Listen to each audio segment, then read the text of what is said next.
২০০৯ সালের ২৫ ফেব্রুয়ারি রক্তাক্ত হয়েছিল পিলখানা। কখনো কেউ ভাবেনি নিজ দেশের সবচেয়ে সুরক্ষিত স্থানে ৫৭ জন সেনা কর্মকর্তাকে জীবন দিতে হবে। এ ঘটনায় মামলা এখনও বিচারিক প্রক্রিয়ায় জটিলতার মধ্যে রয়েছে। তবে বিএনপি সরকার ক্ষমতায় আসার পরপরই শেখ হাসিনাকে প্রথমবারের মতো পিলখানা হত্যাকাণ্ডের মামলায় আসামি করা হয়েছে। প্রসিকিউশনের তথ্য অনুযায়ী প্রথমবারের মতো সাবেক প্রধানমন্ত্রী শেখ হাসিনা সহ কয়েকজন উচ্চপদস্থ রাজনৈতিক ব্যক্তিকে আসামি করা হচ্ছে।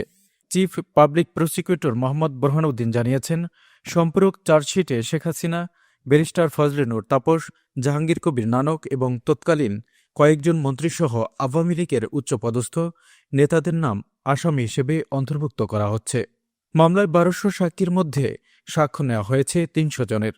এর মধ্যে গুরুত্বপূর্ণ সাক্ষীদের জবানবন্দিতে শেখ হাসিনা সহ বেশ কয়েকজনের জড়িত থাকার বিষয়ে তথ্য এসেছে।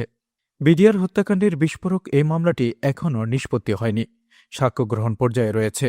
৫ আগস্টের পর এই মামলায় কয়েকশো আসামি জামিন পেয়েছেন।